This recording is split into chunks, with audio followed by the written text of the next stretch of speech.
Oi pessoal, como vocês estão?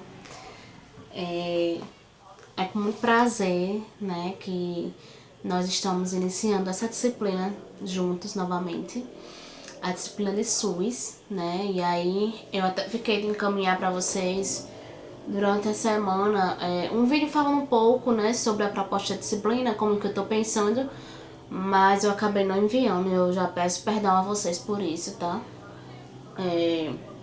Vou falando um pouquinho e à medida que vocês forem tendo dúvida, vocês podem entrar em contato comigo, tá bom? A mesma maneira da disciplina anterior, que foi Psicologia em Saúde, tá certo? O que é que a gente espera nessa disciplina, né? Como é que eu tô pensando em ofertar para vocês? Trazer como é que foi o processo de instalação, como foi que surgiu o SUS, né? Como é que foi o processo de pensar o SUS, o processo de instalar o SUS, o que é que isso implicava, quais foram as consequências, tanto positivas como negativas, enfim, qual era o contexto histórico do país nesse momento, né? Eu acho que é importante a gente estar pensando nisso também, certo? E trazer tanto o público, a atuação do público privado, né, em paralelo ao SUS. Por exemplo, alguns hospitais eles têm uma parcela, uma quantidade de serviço que eles ofertam, né, que tem uma parceria com o SUS. Então tá pensando junto com vocês isso aí também, né, nesse sentido. E muito no sentido da gente conhecer, né, o que é que de fato é o SUS, porque às vezes a gente acha que conhece, né, mas é um universo, é uma disciplina um pouco mais chatinha, né, entre várias aspas, no sentido de que tem muito detalhe. Então assim, eu peço a vocês que vocês debrucem, né, mais sobre a disciplina, que vocês tenham, assim, o desejo mesmo, o interesse de pesquisar, de buscar, né, de estar atento às aulas, porque são muitos detalhezinhos e podem ser coisas que vocês acabem passando despercebido, certo? E aí, eu já queria, né, tá iniciando esse momento falando sobre... Deixa eu só ajeitar aqui.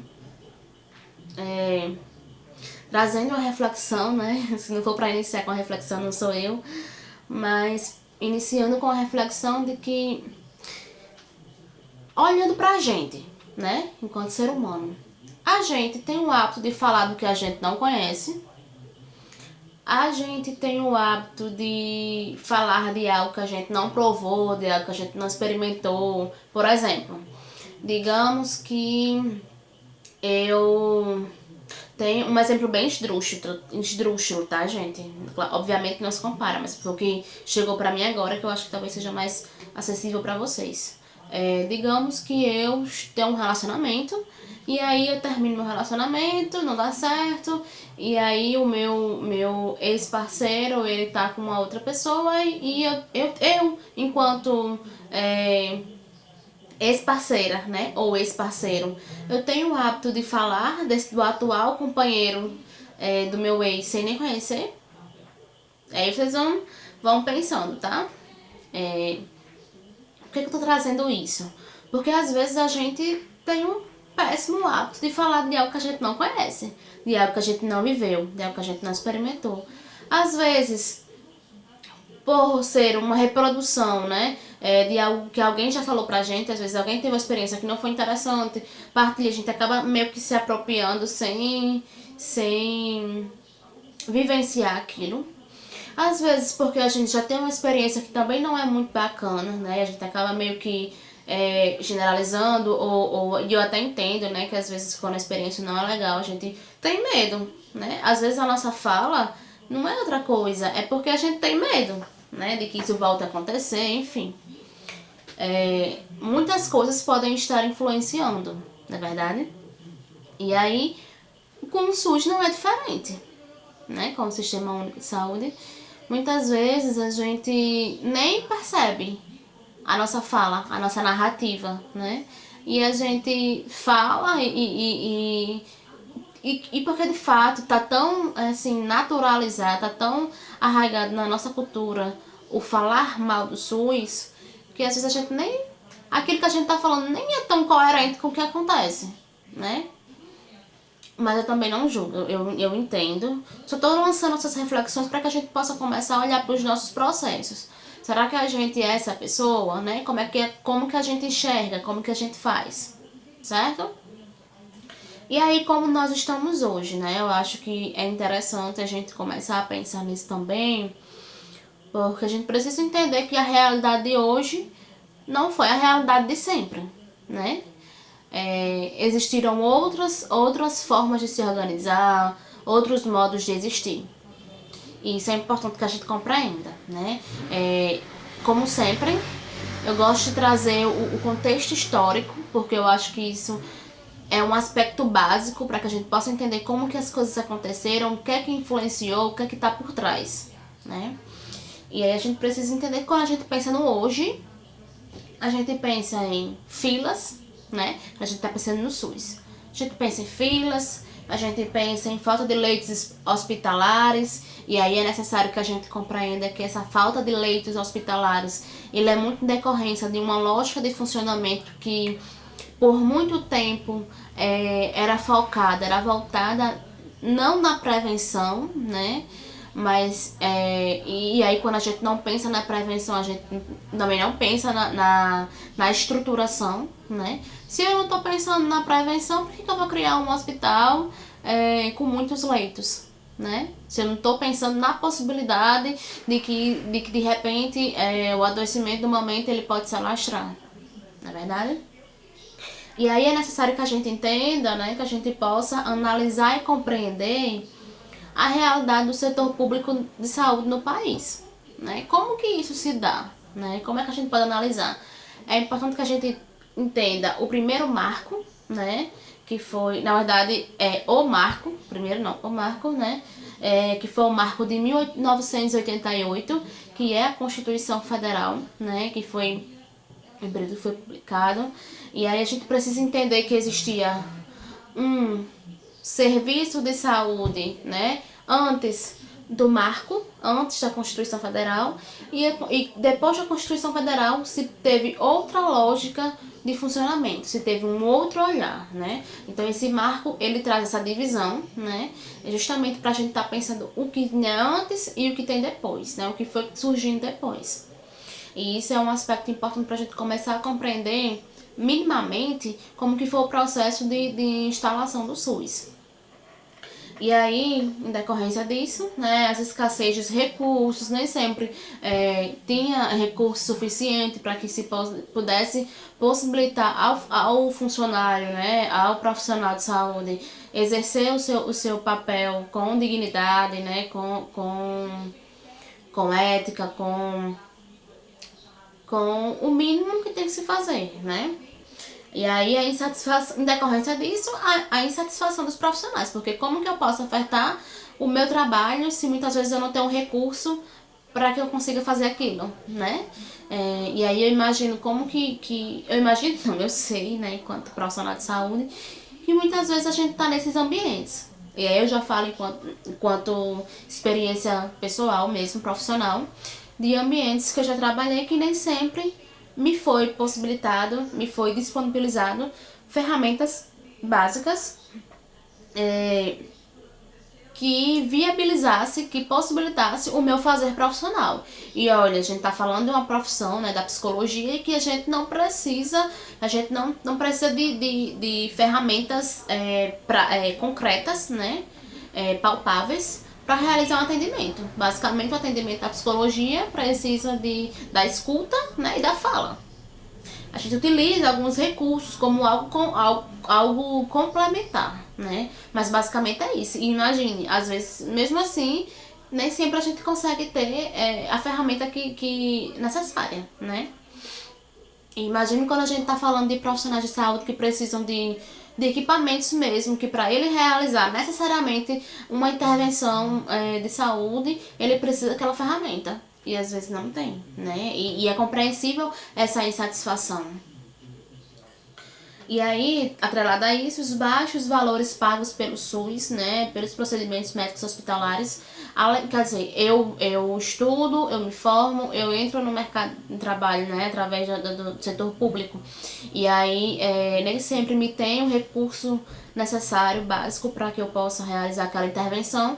E ao mesmo tempo disso, um outro fator que me faz ficar indignada é que eu não tenho uma remuneração adequada, ou que eu considero suficiente pela prestação do meu serviço, né? E aí, com isso também o aumento da incidência e ressurgimento de doenças, né? Aliado a isso, né, eu já trago um aspecto que eu acho que é muito importante, que eu acho que faz todo sentido, essa disciplina de SUS está sendo ofertada agora, né, é a gente compreender o cenário da pandemia do Covid-19, né, da Covid-19. E aí, a gente precisa entender, eu já iniciei já no início, né, sem a gente fazer essa compreensão histórica, mas já para vocês irem pensando da importância desse serviço, né? Porque, vejam, a gente tá vivendo um momento difícil, a gente tá vivendo um momento nunca vivido, um momento que a gente muitas vezes não sabe nem como orientar por a gente nunca ter vivido, mas a gente, mesmo assim, tem um olhar, né, tem um serviço que, dentro das possibilidades do que é possível, do que é permitido, né, em cada realidade, ele tá olhando pra gente, pro cidadão, né, para o usuário do serviço. E aí, no momento, é isso que eu posso falar pra vocês sobre o cenário da pandemia, e no final da aula eu faço a retomada, linkando com os aspectos que foram mencionados durante a aula, certo? E aí, pensando nisso também, a gente precisa entender, né, o conceito de política pública. Como assim, Taimara? Sim, o SUS, ele é uma política pública. Ele é uma política que foi criada pelo governo para dar assistência à saúde do brasileiro, digamos assim, né, do usuário. E aí, é uma expressão da postura do poder público em face dos problemas da sociedade. O que é que essa frase está querendo dizer? É uma forma que o governo encontrou para estar lidando, para estar compreendendo, para estar fornecendo cuidado mediante as problemáticas de saúde que vinham surgindo, né? Os adoecimentos, eles iam surgindo, e foi a forma que o governo criou para estar cuidando disso, para estar cuidando do usuário, para estar tentando encontrar formas de cuidar da saúde, né? De construir saúde do usuário. É a organização da ação do Estado para atendimento de uma demanda específica da sociedade. Sim, a gente precisa entender que existe a saúde como um todo, né? Mas também existem demandas específicas. Por exemplo, existe o SUS, né? Que é como se fosse um guarda-chuva, como se ele tivesse ali, né? Como o todo.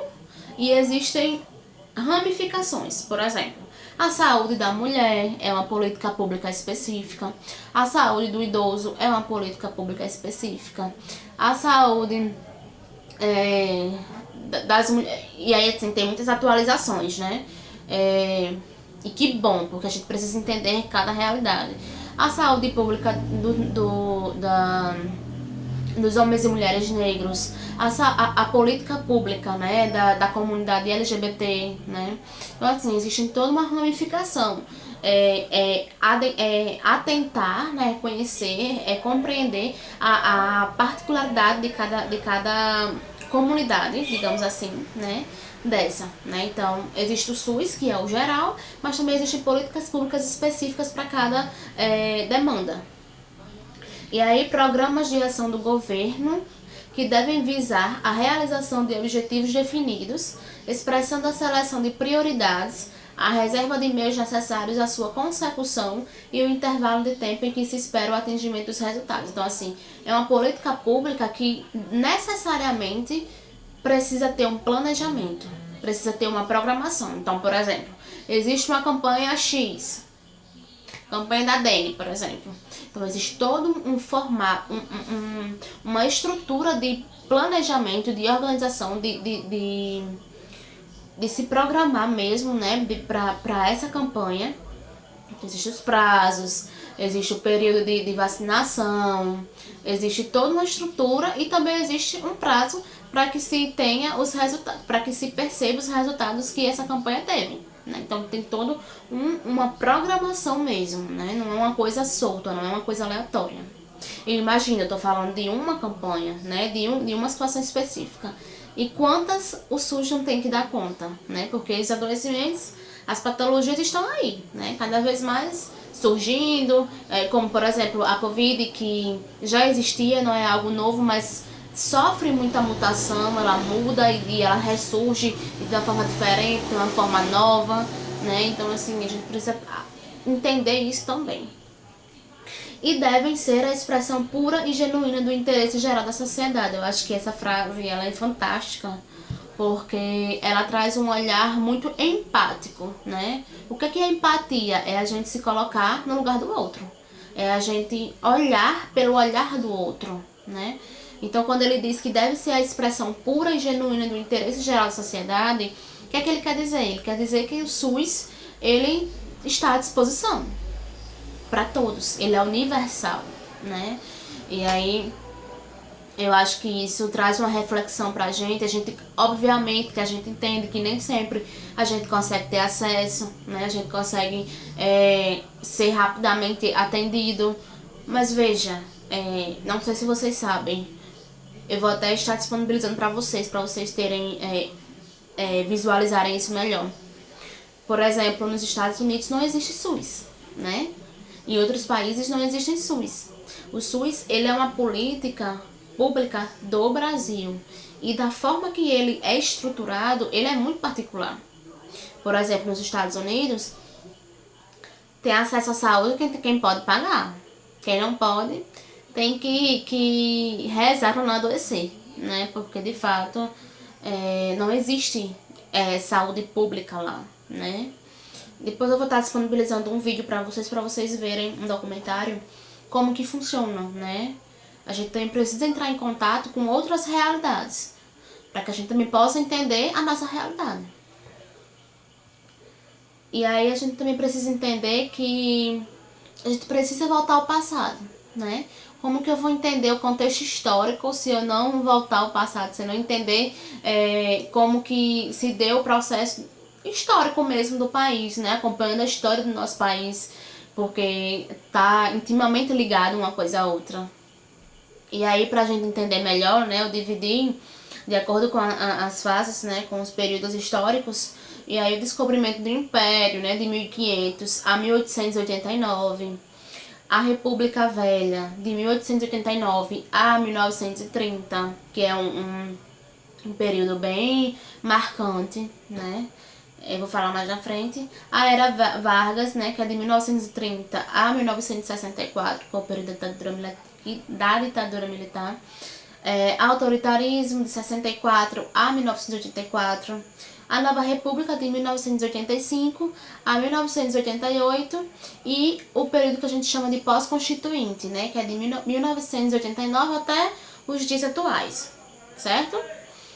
E aí, me perdoe quem não gosta de história, mas eu acho que não faz sentido a gente falar da construção, da institucionalização do SUS, se a gente não entender o período histórico do país. E aí, a gente também precisa atentar para o contexto de cada período, né? De cada momento, de cada época. Entender qual é o cenário político e econômico daquele momento, né? Porque isso também vai influenciar muito, né, como que o país se organizava economicamente, né, para também entender o processo de saúde. Entender o perfil epidemiológico, o que é que eu quero dizer isso? Quais são as doenças daquela época, como que se adoecia, do que se morria, né? Então, assim, o perfil epidemiológico é isso, é entender quais eram as doenças do momento, quais eram as possibilidades terapêuticas, né? Que quer dizer possibilidades de cura, de tratamento, existia, não existia, né? A gente também precisa entender isso. E a organização do setor de saúde. Será que em determinada época tinha uma organização de saúde? Será que não tinha? Se tinha, como que era feito, né? Então a gente precisa entender esses três aspectos. E aí, do descobrimento ao Império, né, de 1500 a 1889, a gente precisa entender que o perfil epidemiológico desse momento era marcado por doenças pestilenciais. O que é que isso quer dizer, né? São doenças que durante muito tempo, veja, de 1500 a 1889, esteve presente no país. E aí é tão importante a gente entender o cenário político e econômico do momento, porque a gente estava num momento do país que a gente vivia, né? O modelo era agrário extrativista. Então, se cultivava e exportava, se cultivava e exportava. O que é que isso implica, Taimara? Eu não estou entendendo. Tá. A gente precisa entender que a gente tinha um modelo de exportação que era exclusivo, por exemplo, os navios, né? Os portos. Se cultivava, exportava, atracava a produção nos navios e os navios iam. E da mesma maneira que eles iam, eles vinham. O que isso quer dizer? As doenças, elas iam e vinham com muita facilidade, né? O fato de essa exportação, né? E aí não era só a exportação do material, a doença ela vinha com muita facilidade. O que isso quer dizer? Isso quer dizer que durante um tempo o Brasil ficou conhecido como um país da peste, o país da doença, né? E consequentemente muitos países não queriam comercializar com o Brasil, não queriam ter parcerias, né? Esses contratos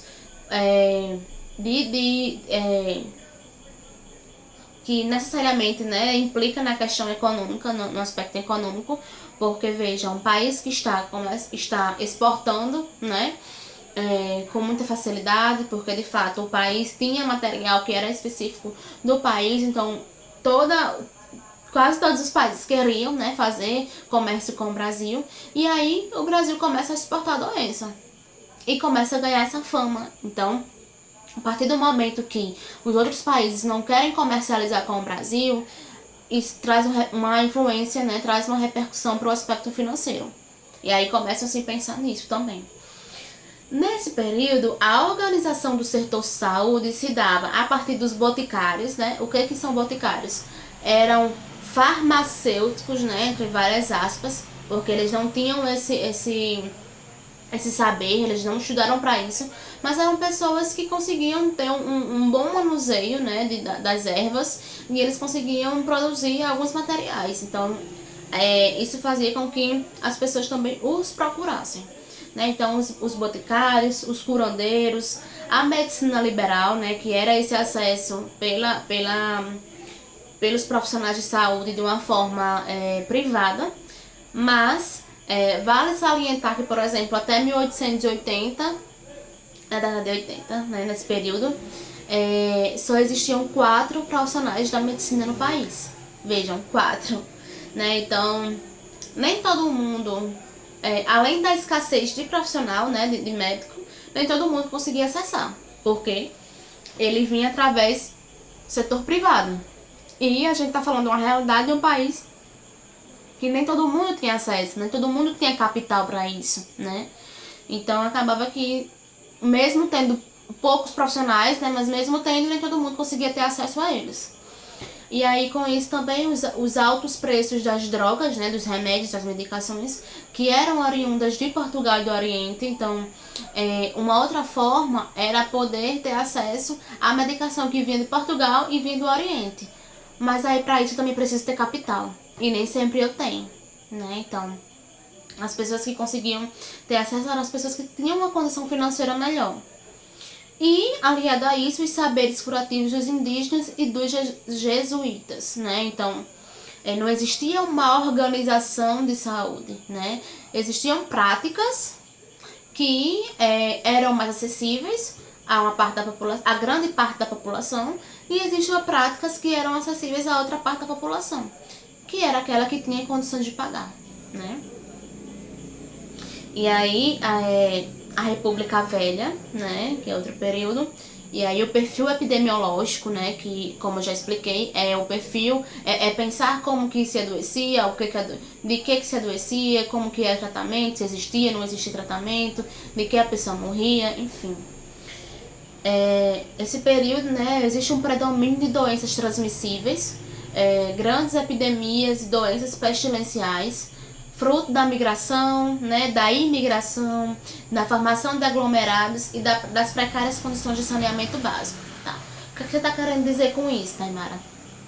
Que era um período que perdura, né, não só mais lá no Império, mas continua as doenças pestilenciais, né? Agora as doenças também, já existia também um predomínio de doenças mais transmissíveis, não era só ali naquele contato que tinha antes, né? De grandes epidemias, e isso também decorrente da formação de aglomerados, né? Pessoas que estavam mais juntas, isso também facilitava muito a transmissão da doença. E das precárias condições de saúde do país, né? De saneamento básico mesmo, né? Se a gente vive em uma comunidade que existe um aglomerado de pessoas e não tem uma condição básica, né, de saneamento, tudo torna-se mais fácil. Hoje, que a gente sabe que ainda é uma realidade em alguns lugares do Brasil, já facilita, né? Imagine lá, né? Há vários anos atrás, né? Tudo torna mais difícil. E aí as doenças que eram presentes nessa época, né? A febre amarela, a varíola, a tuberculose, a sífilis e as endemias rurais, né? Essas endemias rurais, a gente precisa entender que era muito comum porque nesse período começou a existir também o que a gente chama de êxodo rural. Não sei se vocês lembram, né, porque vocês estudaram nas escolas, mas é o período que as pessoas do interior começam a migrar para a capital, né? Então, isso também fazia com que os adoecimentos, né, que eram específicos daquela comunidade lá do interior, elas comecem a ganhar outros espaços. Consequentemente, né, as pessoas que moram, por exemplo, no litoral e que começam a ir para o interior, também é uma troca aqui, tanto de quem vai do interior para a capital ou da região litorânea, como vice-versa, certo? E aí o cenário político e econômico, né, desse período, a instalação do modo de produção capitalista, né, ainda se existe um modelo agrário exportador, mas começou a se pensar de uma outra forma, surgindo as primeiras indústrias no país, né, mas mesmo assim ainda com o modelo agrário exportador. E quando a gente pensa nisso, a gente está pensando em café, em borracha, por exemplo, que foram, né, os dois maiores produtos exportados pelo país.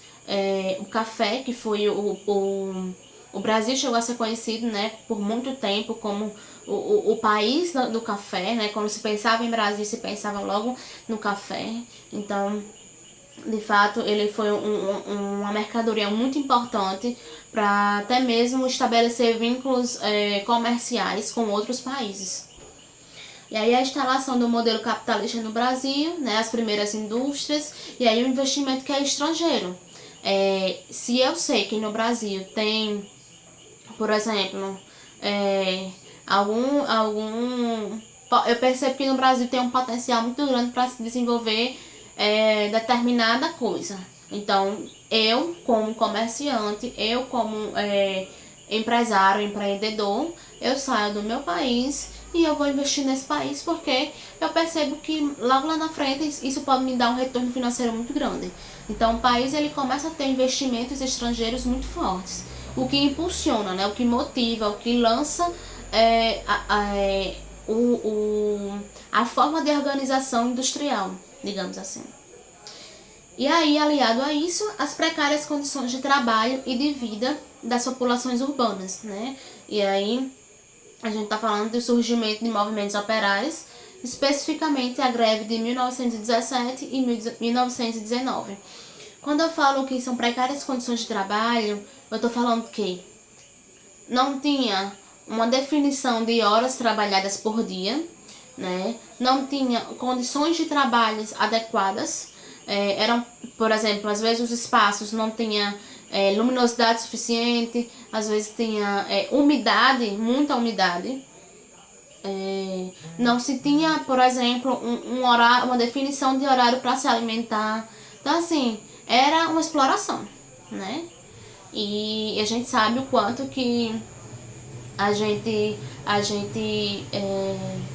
o quanto que isso mexe com a gente, porque veja hoje, se por exemplo a gente trabalhar 8 horas por dia, pra gente chegar a ter 8 horas garantidas foi muito trabalho, foi muita luta, foi muito movimento, foi muito. Então, assim, pra gente também começar a olhar pra isso de uma outra forma, né? A gente, tô falando isso porque muitas pessoas às vezes não conhecem e elas acabam tendo um discurso muito de julgamento, sem conhecer, né? E não que eu não tô dizendo que a pessoa não tem o direito de julgar, não, o direito é dela. Mas a gente tem, até pra julgar, a gente precisa ter um embasamento pra isso, né? Não é de qualquer jeito, não é só porque eu acho, né?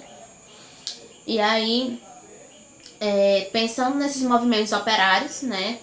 Uma pessoa teve muita importância nesse período, que foi Eloy Chaves, que ele foi considerado, né, a lei Eloy Chaves é considerada o marco, né, o marco inicial da Previdência Social no Brasil. E aí a legislação trabalhista, né, ele começa a olhar para essas questões trabalhistas, né, e aí é considerado como os embriões da legislação trabalhista e previdenciária. A criação das CAPs, que eu vou estar explicando o que é, pela Lei Eloy Chaves, certo? Então, o que é a Lei Eloy Chaves? Na verdade, é a organização das CAPs, que são as caixas de aposentadorias e pensões. Veja, a gente está falando de até um momento que não existia isso, né? Não tinha esse olhar para o trabalhador. Então, essas caixas de aposentadorias e pensões, ela foi uma forma, né, foi uma ferramenta construída, pensada, voltada realmente para o trabalhador, né? A gente precisa pensar que é um trabalhador que trabalhou X tempo, durante muito tempo, sem uma definição de horário, de espaço adequado, de remuneração adequada, né, de estrutura mínima básica. Mas a gente precisa entender que esse trabalhador, como é que ele vai ser, como é que ele vai ficar depois desse período de trabalho, né? Ele vai trabalhar e depois ele vai contribuir, mas ele não vai ter nenhum retorno, né? Então foi muito nesse sentido. E aí, as caixas de aposentadorias e pensões também vou estar ampliando um pouquinho mais na frente como é que funciona. E aí, em 1923, teve a primeira CAP, né? A primeira caixa, que foi a Caixa dos Ferroviários. E em 1926 teve a segunda caixa, que foi a Caixa dos Prontuários e Marítimos. Por que essas duas e por que essa forma de organização? A gente precisa entender que a gente não está falando da forma de organização da Previdência Social que é hoje, né? Hoje, a forma de organização é por categoria. Por exemplo, existe uma forma de organização, por exemplo, para a minha classe, para a minha categoria da psicologia. Existe uma outra forma de organização da categoria da enfermagem. Existe outra forma de organização para a categoria da medicina. Aqui nessa época não era por categoria, né? É uma informação que eu acho que é muito importante e que vocês precisam saber, que era por empresa ou era por empresa, isso. Desculpa, era por empresa. Então, por exemplo, eu trabalhava nos Correios. Então, a CAP dos Correios, ou melhor, deixa eu reorganizar aqui. Eu trabalhava na ferrovia, né? Então, a CAP das ferrovias, que existia, era focada nisso, né? Na empresa, não era por categoria, né? Por função, mas por empresa.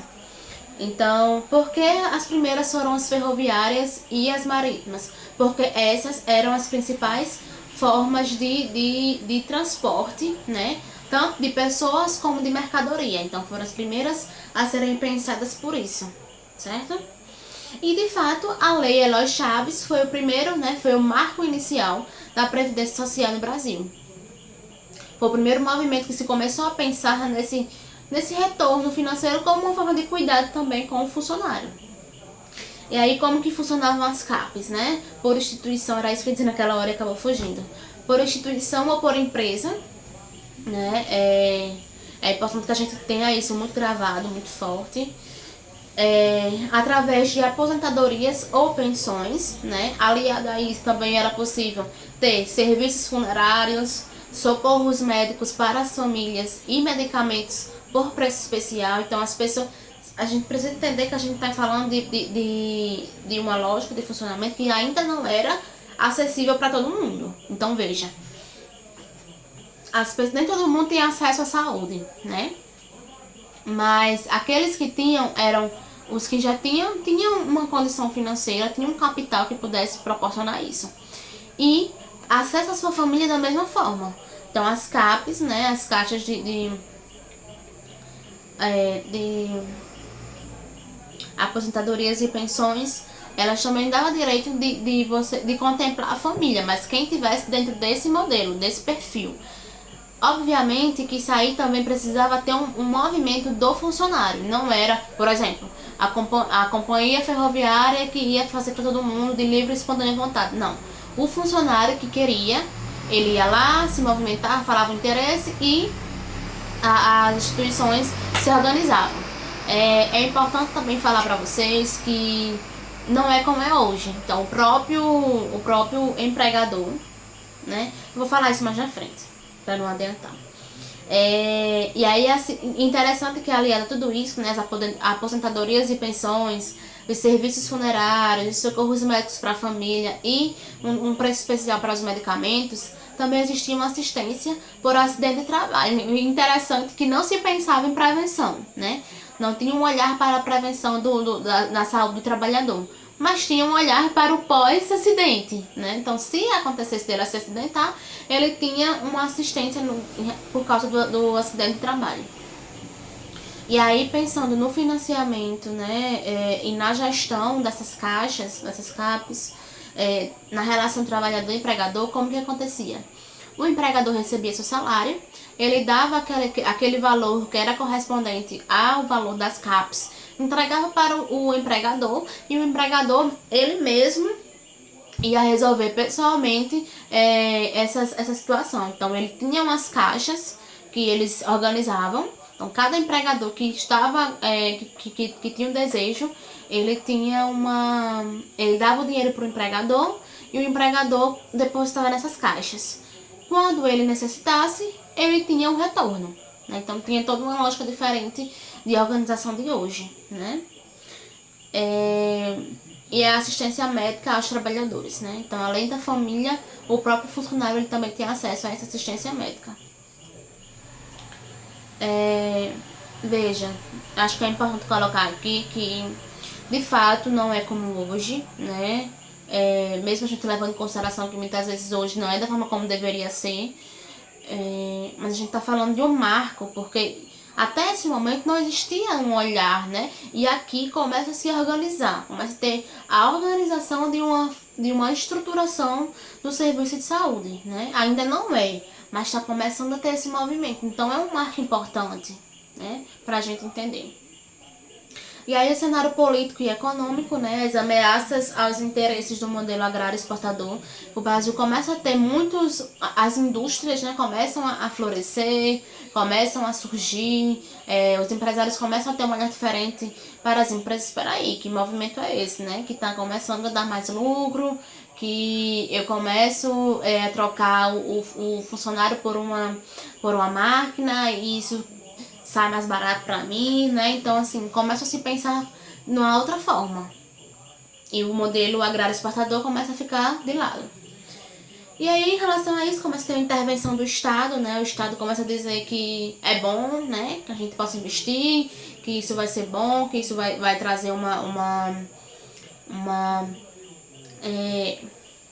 atualização, que isso vai trazer um movimento, né, uma circulação de dinheiro. Então tem essa intervenção do Estado. E aí com isso, a organização do serviço de saúde pública e as campanhas sanitárias, né? Começa a se ter um olhar diferente para a saúde também. E aí a gente precisa entender que os serviços definidos, né, os serviços de saúde, eram definidos pela necessidade econômica. Não se, esse movimento, por exemplo, das CAPES e os outros movimentos de saúde que começam a ter, não é porque eu estou entendendo, não é só porque eu estou entendendo que o funcionário está adoecendo, que modelo X de funcionamento pode trazer uma repercussão para a saúde do meu funcionário. Não, não é por isso. É porque eu estou percebendo que o adoecimento dele está influenciando na economia, né? Então, por isso, por causa da economia, eu começo a ter um olhar diferente, tá?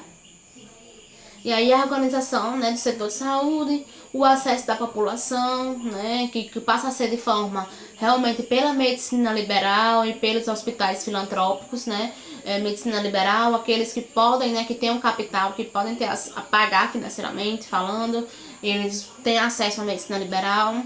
E os hospitais filantrópicos, que alguns movimentos, né, surgem também através por exemplo, da Igreja Católica, né, que constrói muitos hospitais, às vezes nos próprios conventos, né, tinham as alas hospitalares, então, que também em alguns momentos funcionavam como filantropia, né, e os próprios hospitais filantrópicos mesmo que são, né, não é uma coisa pública. E aí a ideologia liberal, né, qual que é? O Estado deveria atuar somente naquilo que o indivíduo sozinho ou a iniciativa privada não pudesse fazê-lo. Então, qual que era a ideia, né? Se eu sozinha, se eu não pudesse fazer, ou se a iniciativa privada, o setor privado não fizesse, aí era quando o Estado ia intervir como algo, como o SUS hoje, né? Como algo que é de fato universal e está ali disponibilizado, não precisa acontecer algo específico para que ele seja acionado, não era assim, né? E aí não era o conjunto de problemas de saúde e carências da população que passaram a ser objeto de atenção do Estado, e sim aqueles que diziam respeito aos interesses específicos da economia exportadora. Então não era por uma questão de compreender a saúde do indivíduo, né? Mas muito por uma necessidade, por um interesse econômico. E aí a gente precisa entender que tem a insalubridade dos portos, né? De fato, durante muito tempo, né, os portos ele continuou sendo essa ponte, né, para envio e recebimento de mercadoria, de chegada de pessoas. Então, de fato, a insalubridade, a forma como era organizada, sem higiene, né, isso também era um fator que influenciava muito para o surgimento de doenças. E a atração e retenção da força de trabalho, né? Isso também foi um fator que influenciou bastante. Então, assim, a gente tem precisa entender que... deixa eu ver aqui um pontinho que eu deveria ter... Não, mas na frente. Alguns fatos marcantes, né? Como, por exemplo, a epidemia da febre amarela na capital da República, né? A gente tá falando de... E aí a importância, né, de Oswaldo Cruz. Esse filme que eu encaminhei para vocês trata isso muito bem. Esse filme é um filme básico. Eu coloco como, de fato, extremamente importante vocês assistirem, porque vocês vão conseguir visualizar um pouquinho do que eu tô falando, né? Oswaldo Cruz, ele passa a assumir, né, o Departamento Federal da Saúde Pública, onde fez uso de ações arbitrárias. Então, vale salientar que esse Departamento Federal, ele não era, por exemplo, o Ministério da Saúde, até porque nem existia nessa época ainda. Ele fazia parte do Ministério da Justiça, né? Então, vejam, há um movimento do Ministério da Justiça voltado para a saúde, né? E aí, de fato, ele trabalhou na erradicação da febre amarela, né, com medidas campanhistas, vacinação obrigatória, né, com a Lei 12.061 no ano de 1904, que desencadeou a revolta da vacina. Então, assim, esse filme, ele retrata bem, né, quem foi Oswaldo Cruz, né, um médico brasileiro que foi para a Europa estudar muito novo, conheceu outras realidades, teve acesso a outras formas de pensar e de se organizar. E quando ele chega ao Brasil, ele começa a colocar o que ele via, né? O que ele entendia como como interessante e como forma de cuidado aqui no Brasil. Só que talvez, né, talvez não, a forma com qual ele escolheu, que talvez tenha sido permitido no momento, né, pelo próprio contexto histórico, não foi a mais adequada, né, porque sem oferecer conhecimento para as pessoas, entravam em suas casas, os seguravam e vacinavam. E vejam, a gente sem conhecimento, a gente fica com medo, né? Então, isso gerou a revolta da vacina, muita gente não entendia o que estava acontecendo, surgiu muito comentário, inclusive do que não era, né, de coisas que não tinham nada a ver, e assustavam as pessoas, né? Então isso também foi um motivo para que gerasse essa revolta da vacina. O filme ele é muito bacana porque ele retrata bem isso. E aí, diante disso, a dicotomia da saúde no Brasil, né? A saúde pública como algo que está voltado para a prevenção e controle das doenças, né? Um olhar para a coletividade, um modelo campanhista, né? Adotado pelo Ministério da Saúde. Aqui já estou falando depois que o SUS foi criado, tá? E aí é muito claro quando, por exemplo, a gente percebe que existem várias campanhas. A da dengue, a da febre amarela, a da hepatite, né? Funciona num modelo muito campaísta. E assim eles entendem que é um formato de conseguir compreender e acessar todos os adoecimentos que são importantes, que merecem ter um cuidado e que o SUS consegue fornecer, né, terapêuticas. E já a Previdência Social, né, ela pensa numa medicina individual, né, numa assistência exclusiva. E o modelo médico privatista, né, eu consigo ter acesso se eu tiver condições financeiras para pagar. Diferente da lógica do serviço público, né, da saúde pública. Então, assim, essa aula, ela é muito voltada para o processo, né, para o contexto histórico da criação do SUS, né. Tô falando aqui, tô fazendo, né, uma aula só para questão, vocês que possam compreender o contexto histórico, porque eles têm muitos detalhes. E eu não quis prolongar muito essa aula, porque eu acho que o filme também vai trazer vai complementar esse olhar, né? E eu me preocupo com a qualidade do conteúdo, então eu acho que é importante que vocês debrucem nesse momento para essa aula. Como essa disciplina ela tem 4 encontros, 4 aulas, 4 sábados, então eu consigo também ampliar um pouco mais nos próximos encontros, certo? Mas desde já eu já né, reforço da importância de vocês buscarem, de vocês atentarem. Se não entenderem, tentem assistir a aula novamente, né? Porque é algo novo. E me procurem no WhatsApp, tá bom? É importante também, que foi algo que eu acabei não falando, que a gente possa compreender o período que a família real, né, chegou no país. Que foi justamente nessa época não foi nessa época, mas o que eu quero dizer? Quero atentar para um ponto importante, que nessa época de 1900, mais ou menos, foi a época que começou, né, que a capital do país, né, saiu de Salvador e foi para o Rio de Janeiro, e aí as pessoas começam a querer, né, exportar, né, importar, na verdade, um modelo europeu. E que modelo europeu é esse? Como a família real está chegando na capital, eles querem fazer a higienização social, fazer a limpeza social. Eles querem que as pessoas que menos favorecidas, né, digamos assim, elas passem a morar nas margens, elas vão morar nas periferias, e o centro, o que é ali, né, o que está no meio, ele fica exclusivo para a família real. Então a família real, ela merece ver o que é belo, o que é bonito, e não as pessoas nas ruas, e não as pessoas que não têm condições, as pessoas que não estão bem vestidas. Isso eu tô falando da minha fala não, tá, gente? Não é o que acredito não, mas era o que eles enxergavam na época, né? O que era bem visto na época, nem todo mundo tinha acesso, né?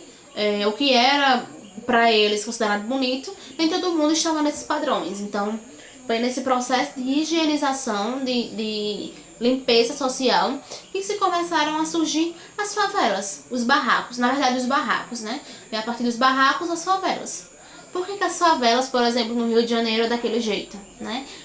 Uma em cima da outra, porque foi muito nesse sentido que foram se organizando, né? Que as pessoas foram se mutuando nesses aglomerados, né? Porque de fato já não tinha mais espaço e nem lhe eram permitido ficar no centro, ficar no meio. Então é um fato importante também, tá certo? Na nossa próxima aula a gente vai estar falando sobre especificamente o que é o SUS, né? Hoje eu trouxe mais um contexto histórico, um contexto social, né, de cada época, para que vocês possam compreender como que foi se pensar da saúde durante muito tempo e como que se começou a pensar a saúde hoje, né? Como é que foi esse processo, essa transição. E no próximo encontro a gente vai ampliar mais, certo? Quais são os princípios, né? Eu acho que é importante também frisar muito isso, mas aí no nosso próximo encontro a gente fala, tá bom? Que vocês possam assistir o vídeo, certo? Eu vou tentar... O vídeo que eu baixei, ele não ficou compatível para enviar pelo WhatsApp, então eu vou tentar baixar novamente. Mas de antemão, vão assistindo o vídeo, o link do YouTube, tá bom? E depois eu vou falar o que eu vou querer com esse vídeo, tá certo? Queridos, muito obrigada, né? Espero que vocês possam entender, né? Eu não sei se eu consegui me fazer ser clara, mas qualquer dúvida, entre em contato comigo. Vocês sabem que eu estou sempre à disposição, tá certo? Beijo.